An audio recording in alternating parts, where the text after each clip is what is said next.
This is the brand new Honda CR-V RSE HEV Hybrid.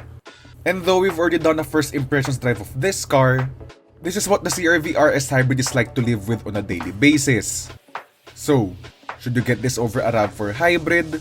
Or is the CR-V Hybrid the one to go for?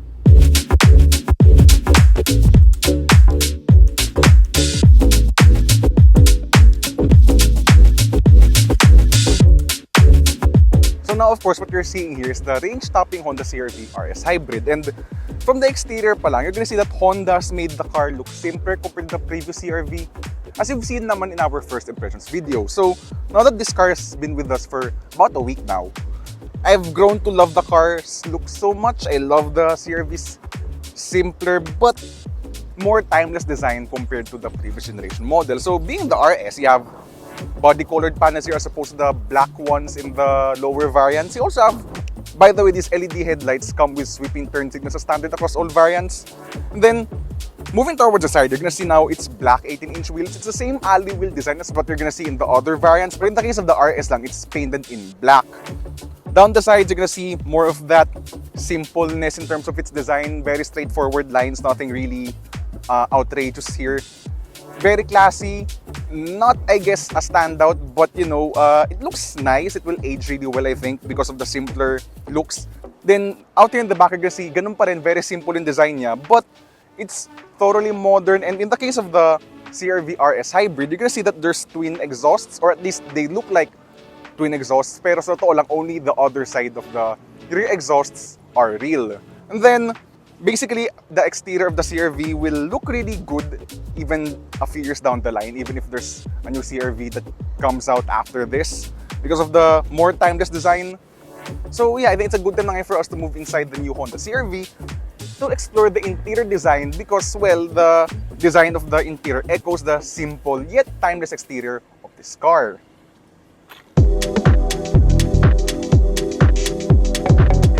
So if you've seen our first impressions video of the Honda CR-V, you're gonna see that the interior is very much inspired by the Honda Civic, because if you're gonna emulate a good interior, then might as well get inspiration from one of your most popular models. As you're gonna see, the interior is very horizontal, very simple, simplistic talaga ang interior sa mga Honda cars ngayon. And you have this honeycomb pattern here sa kanang aircon vents, along with a ton of physical controls which feel clicky and solid, by the way. I love the way that the physical controls feel. So I like Honda for the fact that they've insisted on physical controls for easily or at least frequently used functions of the car. So yeah, apart from the user-friendliness of the interior also feels robust, very well built, and there's plenty of soft touch materials here in the dash and the doors. There's also silver trim here in the case of the hybrid, and the gloss black, by the way, is limited only to the decorative part of the interior. So no gloss black stuff in the high touch points. I like Honda with the way they think with interiors. And of course, yun nga, being a Honda rin, everything's well thought out in terms of the storage. And yeah, driving positions also really good. Typical of Honda, they do driving positions really well. There's plenty of adjustment with the tilt and telescopic steering, and across all variants, by the way, naka-power adjustable front seat sila. You also have a wireless charger, as standard across all variants, and then you have this 9-inch infotainment system, which is one of my favorite in the segment, because the interface is really good. It's very easy to use. Yun nga, there's also physical controls on the side, and there's wireless Apple CarPlay and Android Auto as well. And here in the RS Hybrid and the all-wheel drive turbo, you also get a 360-degree camera system on top of the lane watch camera. So, yun nga lang, it'd be a shame if this car's interior was dirty and, well, syempre yung medyo gusgusin tingnan. But then again, Sonax is here to save the day with their extreme interior detailer. Lastly, for this RS Hybrid version, you also get a nice sounding Bose sound system and this large panoramic sunroof. That's the interior of the CR-V RS Hybrid, so I think that's a good time na ngayon for us to move to the back seats of the CR-V to see what the space is like back there. So here in the back of the Honda CR-V RS Hybrid, as you've seen naman in our first impressions video, there's plenty of space here, even for 3 adults sa totoo lang, because this is actually quite a wide interior. It's grown a bit compared to the previous generation, and of course compared to the past generations lalo, which means that this interior is really spacious for those seated at the back. as you've seen naman dito sa legroom ko, sa headroom ko, even with the panoramic sunroof, there's tons of headroom. And then, pwede pa akong makadi-4, sa totoo lang. And then, mistake ko pala sa first impressions video ko nga pala. The seats can be moved forward and backward pala even here in the RS Hybrid. And then, as for amenities, you also have your usual center armrest here. So, they could be 2 cup holders, 2 USB-C ports for charging, and rear aircon vents. Lastly, it's also worth noting that the LED lights here in the ceiling are touch capacitive. So, you know, it's a very nice premium touch here in the back of the CR-V. So yeah, I think it's a good time for us now to talk about the trunk space because this is the RS Hybrid, which means that there's no third row. And instead, what you get is a very large cabin space, or rather trunk space, because you know, there's 589 liters there at the back. Yun nga lang, may minor gripe for me here is in terms of the packaging of the hybrid system, medyo afterthought yung packaging for me nung kanyang battery compared to what Toyota has done with the RAV4 hybrid. Of course, a powered tailgate is standard across all variants, even the base version. Then I think that's now a good time na ngayon for us to finally drive the CR-V RS hybrid and see what it's like on a daily basis as I've lived with this car for a week. But before we get to the driving part, let's talk about engines first. So as you've seen in our first impressions video, a 1.5-liter VTEC turbo engine comes as standard. And the numbers for this engine are pretty great. So while the one here in the CR-V RS HEV, of course, is the hybrid system, the 2-liter VTEC gas engine that's made into 2 electric motors. So this also uses an ECVT like the Toyota RAV4 hybrid. And yun nga lang, this is only available as front-wheel drive at wala tong all-wheel drive version like what you would normally see in the US or in Europe.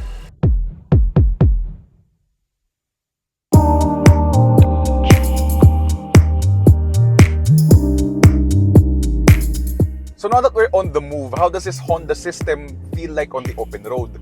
So in order to understand Honda's interpretation, or I guess execution of their hybrid system, it's worth talking about that while the Toyota system and the Honda system feel very similar on paper, or at least are similar on paper, after all they're both power split or series parallel hybrids, the Honda differs in a few ways compared to the Toyota system, and basically that introduces its own pros and cons. Not necessarily a better hybrid system, it will really depend on which is your preference as a driver, or you know what you're looking for in a car.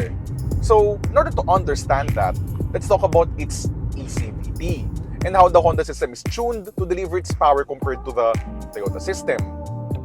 So the Honda differs in a way that the ECVT here comes with a 2-clutch system, not a dual clutch like what you would normally see in Chinese cars or performance cars, but a 2-clutch system, with the first one operating at lower speeds while the other clutch operates at higher speeds. So as a result of that, you're going to see a few advantages that the Honda system could do that the Toyota system could not. The Honda system has one advantage that the Toyota system can do, and that's the part wherein it can act like as if it's a Nissan Kicks e-Power. So what I mean by that is, Toyota kasi, at low speeds, when it wants to charge the battery, kanyang gas engine, it will always be connected to the wheels. So hindi siya yung as a generator lang to charge the battery. Whenever it does that, it will really be connected to the car's wheels. So as a result, that's why you feel a bit more vibrations with the Toyota system. In the Honda kasi, there's no vibrations at all. And that's due to the twin clutch system that gives a CR-V hybrid the ability to act like as if it's a Nissan Kicks e-Power. So yes, as you've heard nga lang, the CR-V hybrid is not all-wheel drive, but I don't think it matters to most of the car's buyers.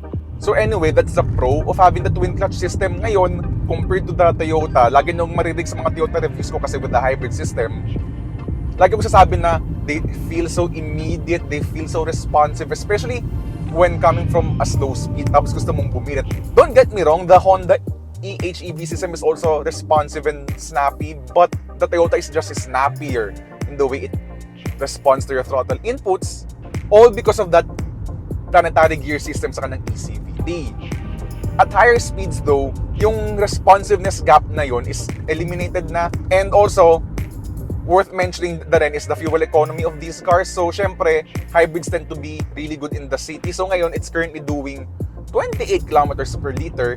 Pero ngayon, it's currently registering 99 kilometers per liter. Pero yun nga, kakareset ko lang kasi ng trip computer. But ngayon lang, nag-improve na siya. Naging realistic na siya to 28 kilometers per liter. Anyway, going back to the driving dynamics part. So the engine sounds better here in the CR-V compared to the RAV4 hybrid. The 2-liter VTEC engine here just sounds so good. And partly due to that na is you can programming with the eCVT because it has pre-programmed shift points. So there's no droning, unlike in the Toyota system which really drones the cabin. But here in the Honda system, I'm gonna put my foot down. Nag-upshift siya. And then, if I put it in sport mode actually, put it in sport mode ngayon.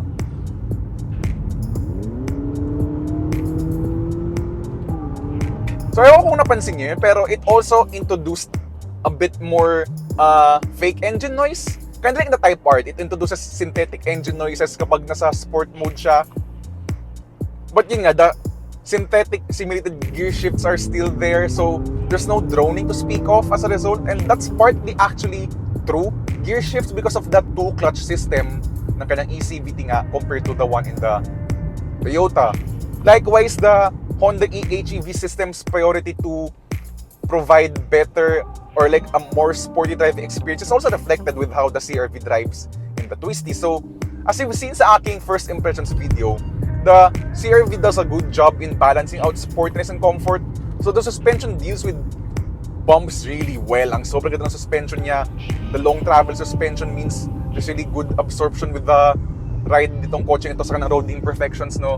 Which at the same time, because of Honda's tuning with the suspension, it's also dealing really well with body roll.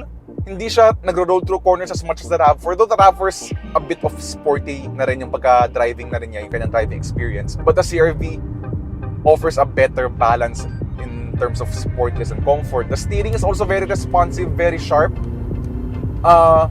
I do think that the CX-5 is still better in terms of steering feel, but the CR-V is also up there na rin. It's one of my favorite, I think, in terms of the balance of comfort and handling. It's a really well-tuned vehicle. Compared to the previous model, I think the CR-V now brings back a bit of that sportiness that Hondas are known for. Because past CR-Vs, itong mga last 2 generations have become more and more comfort-oriented to a point that they've reached a point of being a bit boring and anonymous to drive. Nothing inherently wrong, but nothing emotionally connected to the driving experience with the past 2 CR-Vs. The brakes also are worth talking about because Honda's done a good job with making the regenerative braking of its CR-V hybrid feel so natural. So lagi ko sasabi sa mga Toyota reviews ko na yung unang percentage ng apak mo feels a bit parang grabby or yung parang di mo inconsistent sabihin natin because that's a regen braking nga, diba? So here in the CR-V hybrid, Honda's done a really good job in tuning the brakes of the car. So it offers a really nice balance talaga overall the package between sportiness and comfort. Honda's really always been great in terms of how it tunes its cars so that it satisfies both car enthusiasts and just people who want a comfortable crossover SUV. Alright, so now that we've hit the highway, and how does a CR-V hybrid perform? Now, in terms of the refinement aspect, as you're gonna notice kanina, I think that the hybrid system of the Honda is the better one for car enthusiasts because of the simulated gear changes, which is partly true because of the twin clutch system. But yun nga, because of that, it's delivering the power in a way that it feels natural, feels very sporty. And the engine, as you hear kanina, it sounds quite good compared to the Toyota system lalo. But out here in the highway, the Honda CR-V hybrid becomes a much more serene vehicle. So the engine stays muted. Other things also worth pointing is the car's overall refinement. So engine and wind noise is well kept to a minimum. Road noise is albeit better than the previous CR-V, and I guess some of the competition, but not the best in class in terms of road noise suppression. I do think that the Toyota RAV4 hybrid and the Mazda CX-5 pa nga have better road noise suppression. But I mean, overall, it's a serene car, it's a quiet car. It's very stable in terms of how it eats up the miles. It's a very relaxing car. The chassis rigidity is spot on. I like the rigidity of the car. Even with the panoramic sunroof, I actually find it pa nga na the top portion of the car feels more rigid compared to the one in the CX-60. With at least in the top portion nga, I mean. This car is really good in terms of that engineering aspect as well. Suspension, I think Honda does a good job madalas with suspension tuning because it really balances out comfort and sportiness. And as a result of that, whenever going through undulations with this car, it feels very controlled yung ride niya. So there's not a lot of vertical movements, and combined with the long travel suspension pa niya, the car really has a lot of absorption to the structure pa lang and the suspension, which I think as a result, this CR-V offers one of the best ride qualities in the segment. Now that we're here in the highway, it's also worth talking about the car's fuel economy. So as usual with hybrids are more thirsty pagdating sa highway because they use the gas engine more at these speeds. But it's still pretty good overall. So currently, it's doing 18 kilometers per liter. And yun nga, the hybrid system I think in the Honda is smoother because, as mentioned kanina, the Honda system is able to act like as if it's a Nissan Kicks e-Power. The engine's just acting as a generator and not charging and not powering the wheels. Because in the Toyota system nga, as a result of the planetary gear system of the ECVT nung kotseng yon, whenever the engine wants to charge the battery, it will charge the battery and power the wheels. Hindi yung mangyayaring charge the battery lang and the electric motor will only be the one powering the wheels. Walang ganong mode sa Toyota. It's gonna be always the engine will both charge and power the wheels. So yeah, because also with the pricing advantage of the CR-V hybrid, I think it's also a better value car compared to the RAV4 hybrid, especially since this car also has more features. And then it's also worth talking about the car's Honda sensing features. As usual with a lot of Hondas nowadays, the CR-V comes with a full suite of advanced driver assistance systems branded under Honda Sensing. So they usually have your automatic emergency braking, lane departure warning, lane keeping assist, lane centering pa nga, full speed adaptive cruise control, and then first for Honda, at least in the Philippines, adaptive matrix LED headlights. So you know how much I love that headlight technology. So finally, that technology trickling down into the CR-V makes this car even better to drive at night because yun nga, you can leave the car at a high beam state while not blinding other drivers because yun nga, the headlights can partially block one of the arrays of the LEDs so as to not dazzle other drivers. And so basically that's the thing with the Honda CR-V hybrid. I think it's a better car, again, based at least on my needs and wants from a hybrid vehicle. It's the more car enthusiast-centric hybrid, and combined with the fact that this car also costs a little less than the RAV4 hybrid, I think this is the hybrid crossover SUV to go for if you're buying between the RAV4 or the CR-V.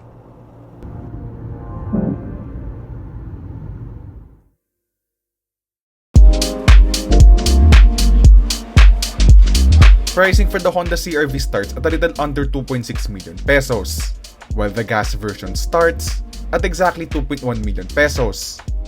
If you wanna see how the gas version of the CR-V performs, we recommend you to watch our first impressions video of the new CR-V, which compares both the gas and the hybrid. The question now is the hybrid splurge worth it? Compared to the RAV4, the CR-V hybrid offers a better driving experience, which as a result, ends up being the sportier and more fun car to drive. So yes, we think that the hybrid splurge is worth it. But you have to remember that there's a low chance you'll probably recuperate the extra cost, unless of course gas becomes prohibitively expensive. Instead, what you get here is the CR-V at its best foot forward, perhaps even the benchmark in the segment.